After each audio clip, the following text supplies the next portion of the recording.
जो दूसरे साथी ने क्वेश्चन पुट किया कि किताब दी सी कि असल में ਤੁਹਾਡਾ क्वेश्चन इस तरह का सी कि चोन की करिए असल में सही किताब की नहीं बनी है। इसने किताब का अर्थ है किताब कितों वो चीज लभनी है ਜਿਹੜੀ ਸਾਡੇ ਲਈ ਅੰਮ੍ਰਿਤ ਬਣ ਜਾਵੇ। किताब ਤਾਂ ਬਣਦਾ ਇਹਦਾ ਮੀਨਿੰਗ ਕਿਤਾਬ। ਇਹ ਨਹੀਂ ਹੈ ਸਾਨੂੰ ਡਿਸਟਰਕਟਿਵ ਪਾਸੇ ਲੈ ਜਾਏ ਜਾਂ ਸਾਡੇ ਮਾਈਂਡ ਨੂੰ ਕਿਸੇ ਹੋਰ ਪਾਸੇ ਮੋੜ ਕੇ ਲੈ ਜਾਏ। ਜਿਹੜੀ ਤੁਹਾਡੇ ਮਾਈਂਡ ਨੂੰ ਕੰਸਟਰਕਟਿਵ ਬਣਾਵੇ ਦੈਟ ਇਜ਼ ਕਿਤਾਬ। ਬਸ थैंक यू सर।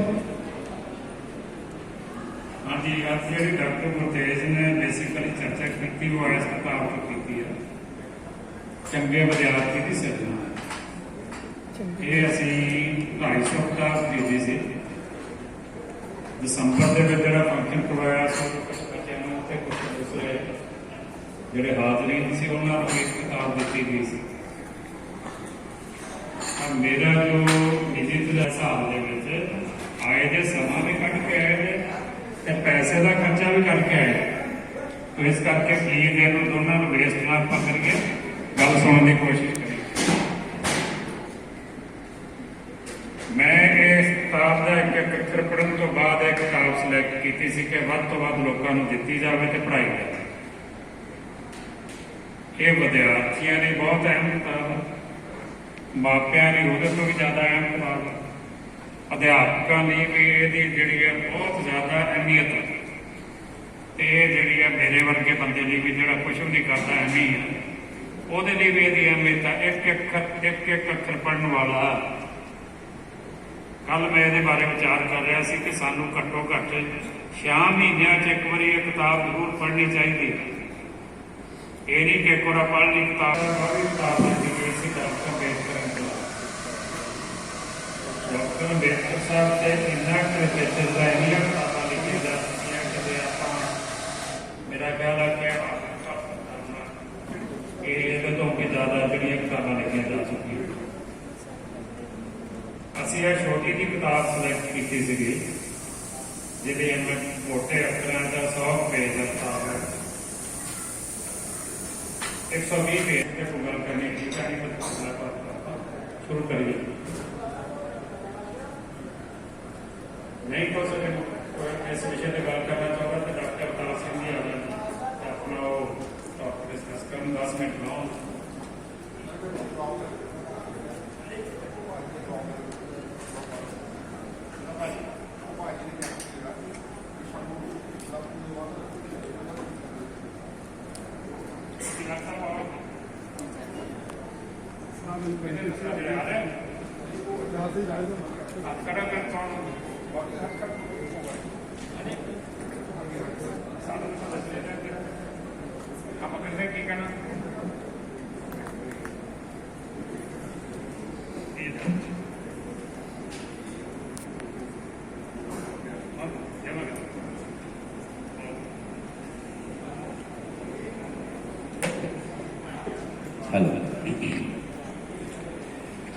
मैं अज के प्रोग्राम की शुरुआत मंगल आचरण तो शुरू करन लगे।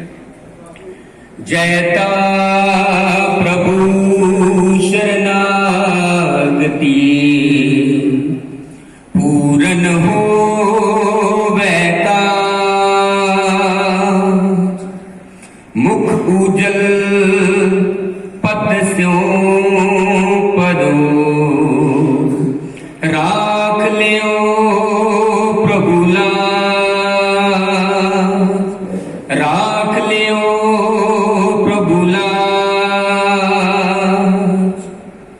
जय भीम जय भारत। जो मैं मंगलाचरण बोलिया सी वो साडा धार्मिक पक्ष है, वो साडा स्पिरिचुअल पक्ष है। भाई जैता जी की बाणी उन्हों की हक लिखत बाणी ये साडा मंगलाचरण है जिहड़ा सानू पक्का पका लेना चाहिए। हुण मैनू मैं सिर्फ 10 मिनटां दे विच ही सारा कुछ कंप्लीट करूँगा। तो मैनू मानयोग एडीजीपी साहब वालों विशा मिलिया कि डॉक्टर अंबेडकर साहब की विचारधारा का प्रचार अते प्रसार ਸਾਡੇ ਸਮਾਜ ਲਈ ਕਿਉਂ ਜ਼ਰੂਰੀ। ਹੁਣ ਬੜੇ ਸਮਾਜ ਸੁਧਾਰਕ ਪੈਦਾ ਹੋਏ ਸੰਸਾਰ ਦੇ ਵਿੱਚ, ਬੜੇ ਸਮਾਜ ਸੁਧਾਰਕ ਪੈਦਾ ਹੋਏ। ਅਸੀਂ ਕਿਤਾਬਾਂ ਨਾਲ ਦੋਸਤੀ ਪਾਈ ਹੈ ਤੇ ਕਿਤਾਬਾਂ ਦੇ ਜ਼ਰੀਏ ਹੀ ਸਾਨੂੰ ਪਤਾ ਲੱਗਿਆ ਪਿਛਲੇ 3500 ਸਾਲਾ ਪੁਰਾਣਾ ਇਤਿਹਾਸ ਕੱਢ ਕੇ ਦੇਖਦੇ ਹਾਂ, ਕਾਹਦੇ ਜ਼ਰੀਏ? ਅੱਖਰ ਦੇ ਜ਼ਰੀਏ, ਕਿਤਾਬਾਂ ਦੇ ਜ਼ਰੀਏ। ਕੀ ਤੁਸੀਂ ਚਲੇ ਜਾਓਗੇ ਪਿੱਛੇ 3000 ਸਾਲ ਪਿੱਛੇ? ਨਹੀਂ ਜਾ ਸਕਦੇ। ਅੱਖਰ ਦੇ ਜ਼ਰੀਏ ਜਦੋਂ ਅਸੀਂ ਇਤਿਹਾਸ ਕੱਢ ਕੇ ਦੇਖਦੇ ਤਾਂ ਬੜੇ ਮਹਾਤਮਾ ਸਮਾਜ ਸੁਧਾਰਕ ਆ ਕੇ ਚਲੇ ਗਏ, ਪਰੰਤੂ ਬਾਬਾ ਸਾਹਿਬ ਅੰਬੇਦਕਰ ਇੱਕ ਐਸੇ ਯੁੱਗ ਪੁਰਸ਼ ਸੀ। ਲੋਕੀ ਕਹਿੰਦੇ ਨੇ ਕਿ ਇਹ ਕਲਯੁੱਗ ਹੈ, ਕਲਯੁੱਗ, ਪਰ ਨਹੀਂ, ਇਹ ਉਹਨਾਂ ਲਈ ਕਲਯੁੱਗ ਹੋਊਗਾ ਜਿਨ੍ਹਾਂ ਲਈ ਹੁਣ ਬਾਬਾ ਸਾਹਿਬ ਨੇ ਉਸ ਦੱਬੇ ਕੁਚਲੇ ਸਮਾਜ ਨੂੰ ਤਾਂ ਚੱਕ ਕੇ ਉਹਨਾਂ ਦੇ ਬਰਾਬਰ ਖੜਾ ਕਰਤਾ। ਨਹੀਂ ਤਾਂ ਲੋਕੀ ਕਹਿੰਦੇ ਇਹ ਕਲਯੁੱਗ ਹੈ, ਪਰ ਬਾਬੇ ਨਾਨਕ ਨੇ ਵੀ ਕਹਿਤਾ ਕਿ ਕਲਯੁੱਗ ਉੱਤਮ। ਮੈਂ ਨਹੀਂ ਕਹਿੰਦਾ, ਗੁਰੂ ਗ੍ਰੰਥ ਸਾਹਿਬ ਪੜ੍ਹ ਕੇ ਦੇਖੋ। ਇਹ ਉੱਤਮਤਾ ਤੁਹਾਨੂੰ ਕਿਸ ਬੰਦੇ ਦੀ ਆਈਡੀਓਲੋਜੀ ਦੇ ਨਾਲ ਆਈ, ਵਿਚਾਰਧਾਰਾ ਦੇ ਨਾਲ ਆਈ? ਉਹ ਸੀ ਬਾਬਾ ਸਾਹਿਬ ਅੰਬੇਦਕਰ। ਬਾਬਾ ਸਾਹਿਬ ਪਹਿਲੇ ਐਸੇ, ਮੈਂ ਇਹ ਕਹੂੰਗਾ ਕਿ ਵੈਸੇ ਦਲਿਤ ਲਫ਼ਜ਼ ਦੀ ਪਾਬੰਦੀ ਹੈ, ਇੱਕ ਸੈਂਟਰ ਗਵਰਨਮੈਂਟ ਦਾ ਇੱਕ ਲੈਟਰ ਹੈ, ਉਹਦੇ ਤਹਿਤ ਦਲਿਤ ਲਫ਼ਜ਼ ਵਰਤਣ ਦੀ ਪਾਬੰਦੀ ਹੈ, ਪਰੰਤੂ ਮਹਾਰਾਸ਼ਟਰ ਦੇ ਵਿੱਚ ਜੋਤੀਬਾ ਫੁੱਲੇ ਦੇ ਸਮੇਂ ਤੋਂ ਦਲਿਤ ਲਫ਼ਜ਼ ਜਿਹੜਾ ਉਹ ਸਾਹਮਣੇ ਆਇਆ ਤੇ ਕਾਫੀ ਵਰਤਿਆ ਗਿਆ। ਦੱਬੇ ਕੁਚਲੇ ਲੋਕ ਜ਼ਿਆਦਾ ਬਾਬਾ ਸਾਹਿਬ ਨੇ ਵਰਤੇ ਹੈ। ਬਾਬਾ ਸਾਹਿਬ ਨੇ ਕਿਹਾ ਕਿ ਜਿੰਨੀ ਦੇਰ ਤੱਕ ਦੱਬੇ ਕੁਚਲੇ ਲੋਕਾਂ ਦਾ ਉਥਾਨ ਨਹੀਂ ਹੋ ਸਕਦਾ, ਉਨੀ ਦੇਰ ਤੱਕ ਕਿਸੇ ਦੇਸ਼ ਦੇ ਵਿੱਚ ਸਮਾਨਤਾ ਨਹੀਂ ਆ ਸਕਦੀ, ਕਿਸੇ ਦੇਸ਼ ਦੇ ਵਿੱਚ ਆਰਥਿਕ ਬਰਾਬਰਤਾ ਨਹੀਂ ਆ ਸਕਦੀ। ਜਦੋਂ ਬਾਬਾ ਸਾਹਿਬ ਨੇ ਦੇਖਿਆ, ਉਹਨਾਂ ਨੇ ਬਚਪਨ, ਦੇਖੋ ਕੋਈ ਵੀ ਚੀਜ਼ ਹੈ ਨਾ, ਕਹਿੰਦੇ ਕਿ ਤੁਹਾਡੇ ਨਾਲ ਰਿਕਾਰਡਡ CD ਪਹਿਲਾਂ ਹੀ ਆਉਂਦੀ ਹੈ, ਜਿਨ ਧੁਰ ਮਸਤਕ ਲਿਖਿਆ ਲਿਖਾ। ਤੁਹਾਡੇ ਨਾਲ ਰਿਕਾਰਡਡ CD ਪਹਿਲਾਂ ਹੀ ਆਉਂਦੀ ਹੈ। ਬੰਦੇ ਨੇ ਮਿਹਨਤ ਕਰਨੀ ਹੈ, ਮਿਹਨਤ ਕਰਕੇ ਹੀ ਅੱਗੇ ਵਧਣਾ। ਹਿੰਮਤੇ ਮਰਦਾ ਮਦਦ ਖੁਦਾ। ਆਮ ਤੌਰ ਤੇ ਅਕਸਰ ਕਿਹਾ ਜਾਂਦਾ ਕਿ ਬਹੁਤ ਜ਼ਿਆਦਾ ਗਰੀਬੀ ਸੀ ਬਾਬਾ ਸਾਹਿਬ ਅੰਬੇਦਕਰ ਦੇ ਘਰੇ। ਥੋੜਾ ਜਿਹਾ ਵਿਸ਼ੇ ਚੇਂਜ ਕਰਦੇ ਆ, ਬਾਬਾ ਸਾਹਿਬ ਦੇ ਪਿਤਾ ਜੀ ਸੂਬੇਦਾਰ ਸੀ। ਉਹਨਾਂ ਵੇਲਿਆਂ ਵਿੱਚ ਸੂਬੇਦਾਰ ਹੋਣਾ ਬਹੁਤ ਵੱਡੀ ਗੱਲ ਸੀ। ਉਹ ਸੰਪੰਨ ਸੀਗੇ ਪੜ੍ਹਨ ਦੇ ਵਿੱਚ, ਇੰਨੇ ਕੁ ਸਾਧਨ ਜ਼ਰੂਰ ਸੀ ਕਿ ਉਹ ਪੜ੍ਹ ਸਕਦੇ ਸੀ, ਅਦਰਵਾਈਜ਼ ਹੋ ਸਕਦਾ ਕਿ ਹੋਰਾਂ ਨੂੰ ਵੀ ਮੌਕਾ ਮਿਲਦਾ ਹੋਵੇ। ਪਰ ਜਦੋਂ ਬਾਬਾ ਸਾਹਿਬ ਨੇ ਪੜ੍ਹਨਾ ਸ਼ੁਰੂ ਕੀਤਾ ਨਾ, ਇਹ ਪੜ੍ਹਨ ਦਾ ਹੀ ਕਾਰਨ ਸੀ ਕਿਉਂਕਿ ਉਹਦੇ ਪਿਤਾ ਸੰਪੰਨ ਸੀਗੇ ਕਿ ਉਹਨਾਂ ਨੂੰ ਸਿੱਖਿਆ ਗ੍ਰਹਿਣ ਕਰਨ ਦੇ ਯੋਗ ਬਣਾਇਆ ਉਹਨਾਂ ਨੇ। ਜਦੋਂ ਉਹ ਪੜ੍ਹੇ, ਉਸ ਗਿਆਨ ਦੇ ਜ਼ਰੀਏ ਉਹਨਾਂ ਦੇ ਚਕਸ਼ੂ ਖੁੱਲੇ, ਜਿਹਨੂੰ ਲੋਕੀ ਕਹਿੰਦੇ ਦਿਵ ਚਕਸ਼ੂ ਖੁੱਲਣਾ, ਗਿਆਨ ਖੁੱਲਦਾ ਦਿਵ ਚਕਸ਼ੂ।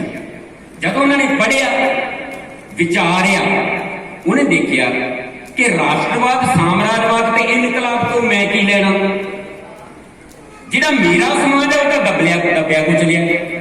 ਇਹਨਾਂ ਨੂੰ ਤਾਂ ਇਹਦੇ ਵਿਚਾਰੇ ਦੀ ਪਰਿਭਾਸ਼ਾ ਹੀ ਨਹੀਂ ਪਤਾ। ਉਸ ਵੇਲੇ ਬੜਾ ਰੌਲਾ ਰੱਪਾ ਸੀ, ਰਾਸ਼ਟਰਵਾਦ, ਸਾਮਰਾਜਵਾਦ, ਇਨਕਲਾਬ। ਕਿ ਮੈਨੂੰ ਲੱਗਦਾ ਹਾਲੇ ਵੀ ਸਾਡੇ ਅੱਧੇ ਲੋਕਾਂ ਨੂੰ, ਵਿਚਾਰਿਆਂ ਨੂੰ, ਜਿਹੜੇ ਪਿੰਡਾਂ 'ਚ ਹੈ, ਉਹਨਾਂ ਨੂੰ ਨਹੀਂ ਪਤਾ ਕਿ ਇਹ ਚੀਜ਼ਾਂ ਕੀ ਨੇ ਜਾਂ ਇਹਨਾਂ ਚੀਜ਼ਾਂ ਦੀ ਪਰਿਭਾਸ਼ਾ ਕੀ ਹੈ। ਜੇ ਕੋਈ ਗਿਆਨਵਾਨ ਹੋਊ ਤਾਂ ਇਹਨਾਂ ਚੀਜ਼ਾਂ ਨੂੰ ਸਮਝੂ। ਇਸ ਕਰਕੇ ਮੇਰੇ ਬਾਬਾ ਸਾਹਿਬ ਨੇ ਸੋਚਿਆ ਕਿ ਇਹ ਚੀਜ਼ਾਂ ਤਾਂ ਇਹਨਾਂ ਜਿਹੜੇ ਪਹਿਲਾਂ ਜਿਨ੍ਹਾਂ ਦਾ ਸਾਧਨਾ ਤੇ ਸੱਤਾ ਤੇ ਕਬਜ਼ਾ ਹੈ, ਸਾਧਨਾ ਉਤਪਾਦਨਾ ਤੇ ਸੱਤਾ ਤੇ ਕਬਜ਼ਾ ਹੈ, ਇਹ ਤਾਂ ਉਹ ਸਮਝ ਸਕਦੇ ਆ। ਮੇਰਾ ਸਮਾਜ ਦਾ ਵਿਚਾਰਾ ਪਤਾ ਹੀ ਨਹੀਂ ਉਹਨਾਂ ਨੂੰ ਕੀ ਚੀਜ਼ ਕੀ ਹੈ। ਇਸ ਕਰਕੇ ਉਹਨਾਂ ਨੇ ਇੱਕ ਵਿਚਾਰ ਧਾਰਾ ਅਪਣਾਈ। ਉਹ ਪਹਿਲੇ ਦਲਿਤ ਰਹਿਨੁਮਾ ਹੋਏ ਨੇ ਜਿਨ੍ਹਾਂ ਨੇ ਉਹ ਦ੍ਰਿਸ਼ਟੀਕੋਣ ਅਪਣਾਇਆ, ਜਿਹੜਾ ਦ੍ਰਿਸ਼ਟੀਕੋਣ ਸੀ ਆਜ਼ਾਦ, ਮੌਲਿਕ ਤੇ ਤਰਕਪੂਰਨ ਸੋਚ ਦੇ ਧਾਰਨੀ ਬਣਾਉਣਾ ਸਾਡੇ ਸਮਾਜ। ਆਜ਼ਾਦ, ਮੌਲਿਕ ਤੇ ਤਰਕਪੂਰਨ ਸੋਚ ਇਹ ਕਾਹਦੇ ਜ਼ਰੀਏ ਆਉਣੀ ਸੀ? ਗਿਆਨ ਦੇ ਜ਼ਰੀਏ ਆਉਣੀ ਸੀ। ਤੇ ਗਿਆਨ ਕਾਹਦੇ ਨਾਲ ਆਉਣਾ ਸੀ? ਗਿਆਨ ਪੜ੍ਹਨ ਨਾਲ ਆਉਣਾ ਸੀ। ਹੁਣ ਪੜ੍ਹਨ ਦੀ ਬਣਾਈ ਸੀ। ਫਿਰ ਬਾਬਾ ਸਾਹਿਬ ਦਾ ਸਾਰਾ ਸੰਘਰਸ਼ ਕਾਹਦੇ ਤੇ ਰਿਹਾ? ਕਿਵੇਂ ਮੈਂ ਆਪਣੇ ਸਮਾਜ ਨੂੰ ਪੜ੍ਹਾਵਾਂ ਤੇ ਕਿਵੇਂ ਗਿਆਨਵਾਨ ਹੋਣ ਤੇ ਕਿਵੇਂ ਇਹਨਾਂ ਦੀ ਸੋਚ ਆਜ਼ਾਦ, ਮੌਲਿਕ ਤੇ ਤਰਕਪੂਰਨ ਹੋ ਸਕੇ। ਆਜ਼ਾਦ ਲਫ਼ਜ਼ ਕਿਉਂ ਆਇਆ? ਜਿੰਨੀ ਦੇਰ ਤੱਕ ਤੁਹਾਨੂੰ ਆਜ਼ਾਦੀ ਨਹੀਂ ਆਪਣੇ ਹਾਵ ਭਾਵ ਪ੍ਰਗਟ ਕਰਨ ਦੀ, ਆਪਣੇ ਅਨੁਸਾਰ ਕੰਮ ਕਰਨ ਦੀ, ਆਪਣਾ ਪੱਖ ਰੱਖਣ ਦੀ, ਉਨੀ ਦੇਰ ਤੱਕ ਤੁਸੀਂ ਕੀ ਰੀਪ੍ਰੈਜ਼ੈਂਟ ਕਰ ਲਓਗੇ ਕਿਤੇ। ਮੌਲਿਕ ਫੰਡਾਮੈਂਟਲ ਰਾਈਟ ਜਿਹਨੂੰ ਕਿਹਾ ਜਾਂਦਾ, ਤੁਹਾਡਾ ਅਧਿਕਾਰ, ਮੌਲਿਕ ਅਧਿਕਾਰ, ਫੰਡਾਮੈਂਟਲ ਰਾਈਟ। ਤੀਸਰਾ ਤਰਕਪੂਰਨ, ਜੇ ਤੁਸੀਂ ਕਿਸੇ ਨੂੰ ਤਰਕ ਸੰਗਤ ਗੱਲ ਕਰੋਗੇ ਨਾ ਤਾਂ ਹੀ ਅਸੀਂ ਕਿਸੇ ਨੂੰ ਕਨਵਿੰਸ ਕਰ ਸਕਦੇ ਹਾਂ। ਤਰਕ ਦੇ ਆਧਾਰ ਤੇ ਬਾਬੇ ਨਾਨਕ ਨੂੰ ਵੀ ਦੇਖ ਲਓ, ਸਿੱਧਾਂ ਨਾਲ ਗੋਸ਼ਟੀਆਂ ਹੋਈਆਂ, ਤਰਕ ਦੇ ਆਧਾਰ ਤੇ ਸ਼ਾਂਤ ਕੀਤਾ ਸਾਰਿਆਂ ਨੂੰ। ਕੋਰਟਾਂ ਦੇ ਵਿੱਚ, ਅਦਾਲਤਾਂ ਦੇ ਵਿੱਚ ਲੀਗਲ ਪੁਆਇੰਟਸ ਬੋਲੇ ਜਾਂਦੇ ਨੇ, ਜਸਟੀਫਾਈ ਕਰਨ ਨੂੰ ਤਰਕ ਦਿੱਤਾ ਜਾਂਦਾ ਹੈ, ਤਾਂ ਜਾ ਕੇ ਕਿਤੇ ਅਗਲਾ ਵਿਰੋਧੀ ਧਿਰ ਜਾਂ ਦੂਸਰੀ ਧਿਰ ਉਹ ਪ੍ਰਭਾਵਿਤ ਹੁੰਦੀ ਹੈ। ਤੇ ਉਸ ਵੇਲੇ ਬੇਸ਼ੱਕ ਵੱਖਰੇ ਸਾਰੇ ਸਮਾਜ ਸੁਧਾਰਕ ਪੈਦਾ ਹੋਏ, ਪਰੰਤੂ ਬਾਬਾ ਸਾਹਿਬ ਇੱਕ ਐਸੇ ਸਮਾਜ ਸੁਧਾਰਕ, ਮੈਂ ਸਮਾਜ ਸੁਧਾਰਕ ਨੂੰ ਯੁੱਗ ਪੁਰਸ਼ ਵਰਤਦਾ, ਉਹ ਇੱਕ ਐਸੇ ਯੁੱਗ ਪੁਰਸ਼ ਪੈਦਾ ਹੋਏ ਜਿਨ੍ਹਾਂ ਨੇ ਪਹਿਲਾਂ ਆਪਣੇ ਆਪ ਨੂੰ ਆਜ਼ਾਦ, ਮੌਲਿਕ ਤੇ ਤਰਕਪੂਰਨ ਸੋਚ ਦਾ ਧਾਰਨੀ ਬਣਾਇਆ। ਜੇ ਉਹ ਖੁਦ ਹੀ ਨਹੀਂ ਤਰਕ ਰੱਖ ਸਕਦੇ ਸੀ ਤਾਂ ਉਹ ਆਪਣੇ ਸਮਾਜ ਨੂੰ ਕਿਵੇਂ ਬਣਾ ਸਕਦੇ ਸੀ। ਫਿਰ ਉਹ ਇੱਕ ਐਸੇ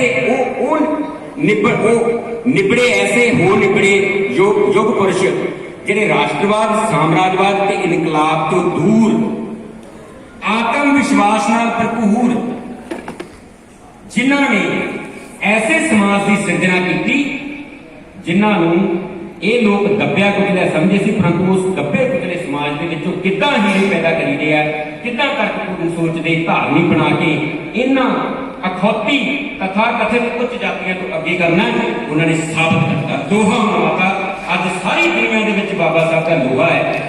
ਤੁਸੀਂ ਦੇਖੋ ਕਿ ਕੈਨੇਡਾ ਸਰਕਾਰ ਦੇ ਵਿੱਚ ਵੀ ਆ ਅਪ੍ਰੈਲ ਮਹੀਨੇ ਨੂੰ ਦਲਿਤ ਮਹੀਨਾ ਮਨਾਉਣ ਦਾ ਫੈਸਲਾ ਲਿਆ। ਉਹਦੇ ਵਿੱਚ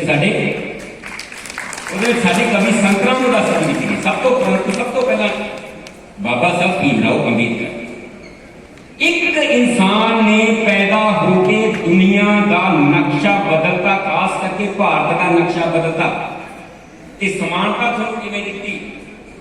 ਸਾਰੇ ਕਹਿੰਦੇ ਸੀ ਤਾਂ ਸ਼ੂਦਰ ਹੈ, ਕਿਸੇ ਨੂੰ ਕਿਹਾ ਜਾਂਦਾ ਸੀ, ਉਹਨਾਂ ਨੇ ਆਪਣਾ ਮਨ ਘੜਤ ਬਣਾ ਲਏ, ਬ੍ਰਾਹਮਣ, ਕਸ਼ਤਰੀ, ਵੈਸ਼ ਤੇ ਸ਼ੂਦਰ।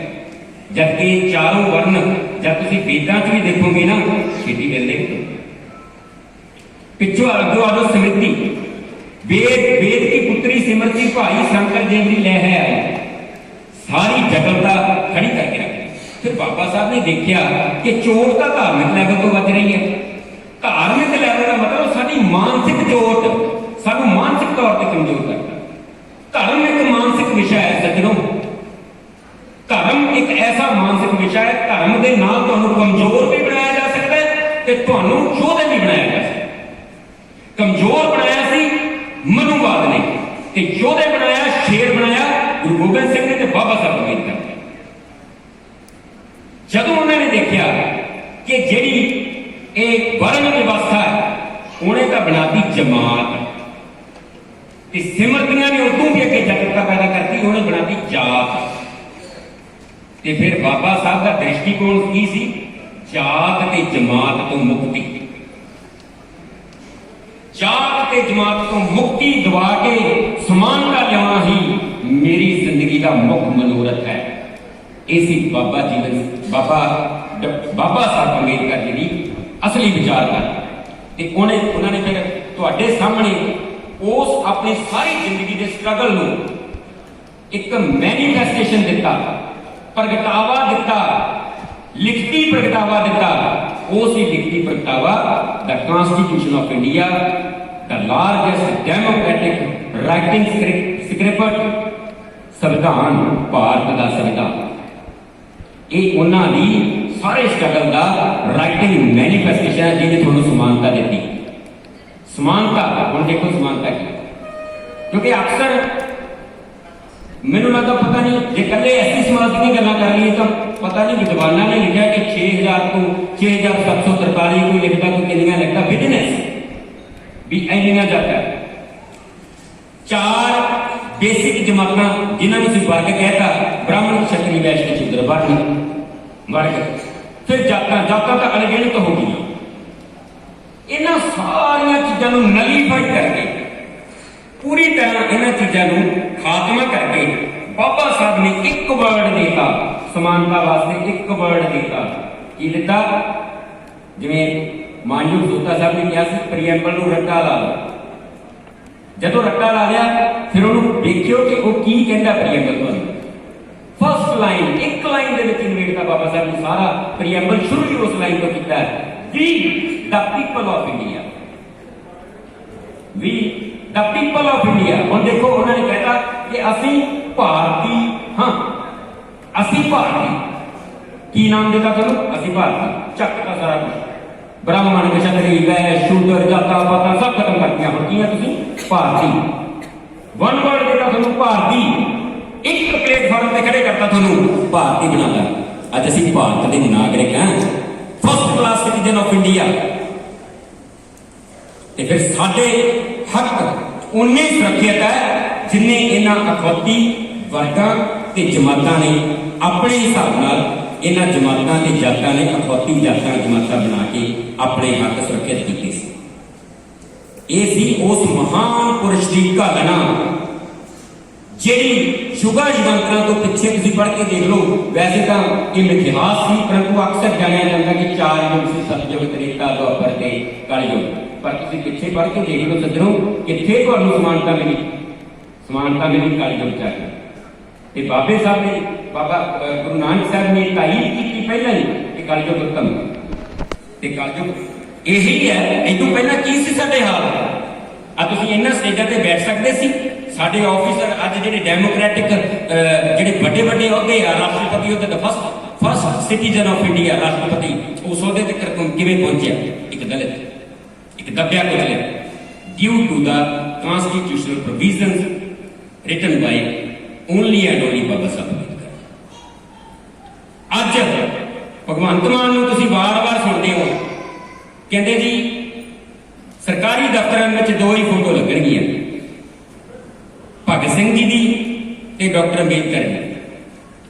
उन्होंने बाबा साहब को देखो की नारा दिता हालांकि चलो ठीक है उन्होंने लोहा मनवाया उन्हें अपने हिसाब नाल उन्होंने कहा कहते कि एक वो जिन्होंने सानू आजादी लैके दी सी एक वो जिन्होंने साडे लई सही मैने दे विच आजादी नूं लागू किया लागू करने वाला ही घटाउंदा अदरवाइज तो लिखता तो बहुत कुछ पईआं जे इहनूं लागू ही ना किया जाए तो ऐसी आजादी नूं की छड्डांगे असीं आजादी नूं लागू तो करवाना पेगा ना आजादी मूँह चों कहंदे रहो मिले सानू कुछ ना वो कादी आजादी वो कादी सोच वो कादा तर्क वो कादा फंडामेंटल राइट जिहड़ा सानू मिलिया ही ना मिलेगा तां जे वो कानून बन के कानूनी व्यवस्था के तहत सारिਆਂ ते इंप्लीमेंट हो जाए ते लोग डरन तो कि जे असीं इहनूं ये राइट ना दिता तां ये सानू कानून की प्रक्रिया नहीं खिंच के उदा ही प्रताड़ित कर सकूगा उदा ही तशद्दद साडे ते करूगा कानून के राही जिद्दां असीं इन्हां ते कीता सी।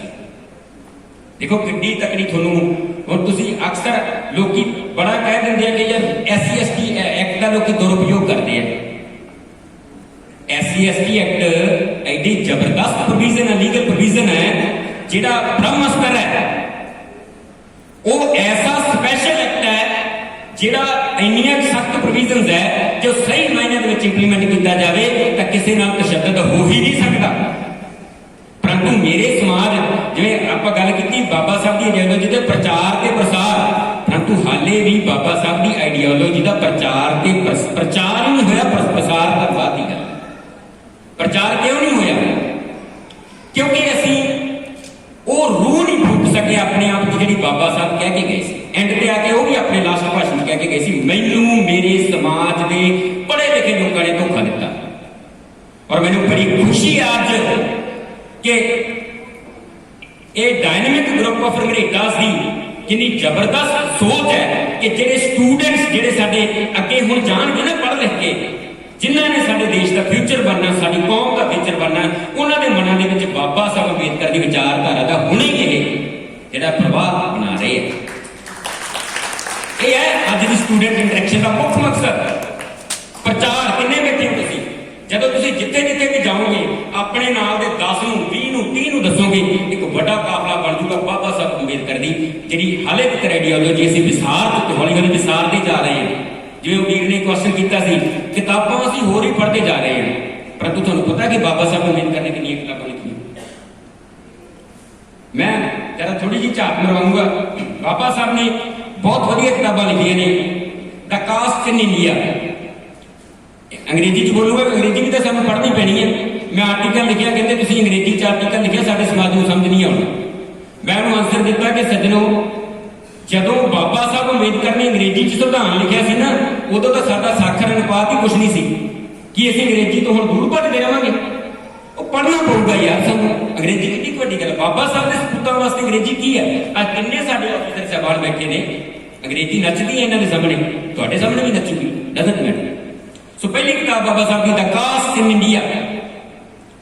Second book, their mechanism, genesis and development. Third, annihilation of the caste. Fourth, the untouchables. Fifth, who were they and why they became untouchables. ਜਿਹਨੂੰ ਦੁਬਾਰਾ ਮੁਕਤਸਰੀ ਗੁਰਨਾਮ ਸਿੰਘ ਮੁਕਤਸਰੀ ਜੀ ਨੇ ਕਿਸੇ ਹੋਰ ਤਰੀਕੇ ਨਾਲ ਕੀਤਾ, ਪਰੰਤੂ ਕੋਈ ਮਕਬੂਲ ਹੋਈ ਹੈ। ਪਰ ਬੇਸਿਕ ਹੈ ਬਾਬਾ ਸਾਹਿਬ ਦੀ ਆਈਡੀਓਲੋਜੀ ਜਿਹੜੀ ਉਸ ਬੁੱਕ ਚੋਂ ਮਿਲੇਗੀ ਤੁਹਾਨੂੰ। who were they and why they became untouchables. Sixth, who were the Shudras. ਇਹ ਵੀ ਹੈ, who were the Shudras. ਫਿਰ ਮੈਂ ਤੁਹਾਨੂੰ ਇਹ ਕਹੂੰਗਾ ਕਿ ਸਭ ਤੋਂ ਵੱਡਾ ਸਾਡੇ ਲਈ ਪਵਿੱਤਰ, ਅਸੀਂ ਕਹਿੰਦੇ ਹੋਲੀ ਬੁੱਕ, ਸਾਰੇ ਆਪੋ ਆਪਣੇ ਧਰਮਾਂ ਦੇ ਬੁੱਕਾਂ ਨੂੰ ਹੋਲੀ ਬੁੱਕ ਕਹਿੰਦੇ, ਪਰ ਤੁਹਾਡੇ ਵਾਸਤੇ ਹੋਲੀ ਬੁੱਕ ਕੀ ਹੈ? ਦੱਬੇ ਕੁਚਲਿਆਂ ਦੇ ਵਾਸਤੇ ਹੋਲੀ ਬੁੱਕ ਤੇ source of the soul and the largest and the greatest source of natural justice, ਉਹ ਕੀ ਹੈ? The Constitution of India. ਉਹ ਹੈ the holy book, the soul and the largest and the greatest source of the natural justice, ਜਿਹਨੂੰ ਅਸੀਂ ਕੁਦਰਤੀ ਨਿਆਂ ਕਹਿੰਦੇ ਆ, ਉਹ ਤੁਹਾਡਾ ਸੰਵਿਧਾਨ ਪ੍ਰਦਾਨ ਕਰਦਾ ਤੁਹਾਨੂੰ। ਪਰ ਜਿਹੜੇ ਜਦੋਂ ਇਹ ਸੰਵਿਧਾਨ ਬਣਾਤਾ, ਜਦੋਂ ਬਾਬਾ ਸਾਹਿਬ ਨੇ ਸਮਾਨਤਾ ਦੇਤੀ, ਤੇ ਲੋਕ ਪਤਾ ਕੀ ਕਹਿਣ ਲੱਗੇ? ਸੰਵਿਧਾਨ ਦੇ ਵਿੱਚ ਤਰੁੱਟੀਆਂ ਹੈ, ਸੰਵਿਧਾਨ ਬਦਲਣਾ ਚਾਹੀਦਾ, ਸੰਵਿਧਾਨ ਨੂੰ ਬਦਲਣਾ ਜ਼ਰੂਰੀ ਹੈ। ਉਹ ਕਹਿੰਦੇ ਭਾਈ ਸੰਵਿਧਾਨ ਦੇ ਵਿੱਚ ਤਰੁੱਟੀਆਂ ਨਹੀਂ ਹੈ। ਬਾਬਾ ਸਾਹਿਬ ਨੇ ਸਪਸ਼ਟੀਕਰਨ ਦਿੱਤਾ, ਸੰਵਿਧਾਨ ਦੇ ਵਿੱਚ ਤਰੁੱਟੀਆਂ ਨਹੀਂ ਹੈ। ਸੰਵਿਧਾਨ ਭਲਾ ਕਿੰਨਾ ਵੀ ਚੰਗਾ ਕਿਉਂ ਨਾ ਹੋਵੇ, ਪਰ ਜੇ ਇਹਨੂੰ ਲਾਗੂ ਕਰਨ ਵਾਲੇ ਨਿਕੰਮੇ ਹੋਣ ਨਾ, ਤਾਂ ਫਿਰ ਸੰਵਿਧਾਨ ਦੇ ਚੰਗੇ ਹੋਣ ਦਾ ਕੋਈ ਮਾਇਨਾ ਨਹੀਂ। ਇਹ ਆ ਕਾਰਨ, ਸੰਵਿਧਾਨ ਦੇ ਵਿੱਚ ਕੋਈ ਤਰੁੱਟੀਆਂ ਨਹੀਂ, ਪਰੰਤੂ ਇਹਨੂੰ ਲਾਗੂ ਹੀ ਨਹੀਂ ਕਰਨਾ ਚਾਹੁੰਦੇ ਮਾੜੀ ਮਨਸ਼ਾ ਨਾਲ। ਨਾਲ ਹੀ ਉਹਨਾਂ ਨੇ ਇਹ ਸਪਸ਼ਟੀਕਰਨ ਦਿੱਤਾ ਕਿ ਸੰਵਿਧਾਨ ਭਲਾ ਕਿੰਨਾ ਵੀ ਕਮਜ਼ੋਰ ਜਾਂ ਨਿਕੰਮਾ ਕਿਉਂ ਨਾ ਹੋਵੇ, ਪਰੰਤੂ ਜੇ ਉਹਨੂੰ ਲਾਗੂ ਕਰਨ ਵਾਲੇ ਚੰਗੇ ਹੋਣ ਤਾਂ ਉਹ ਨਿਕੰਮੇ ਸੰਵਿਧਾਨ ਦੇ ਵਿੱਚੋਂ ਵੀ ਬਹੁਤ ਕੁਝ ਮਿਲ ਸਕਦਾ। ਸੋ ਇਹ ਜਿਹੜੀ ਆਈਡੀਓਲੋਜੀ ਆ ਬਾਬਾ ਸਾਹਿਬ ਦੀ, ਬਾਬਾ ਸਾਹਿਬ ਦੀ ਦੋ ਹੀ ਮੁੱਖ ਗੱਲਾਂ ਸੀ, ਜਾਤ ਤੇ ਜਮਾਤ ਤੋਂ ਛੁਟਕਾਰਾ। ਤੇ ਸਾਰ ਕੀ ਆ ਬਾਬਾ ਸਾਹਿਬ ਦੀ ਆਈਡੀਓਲੋਜੀ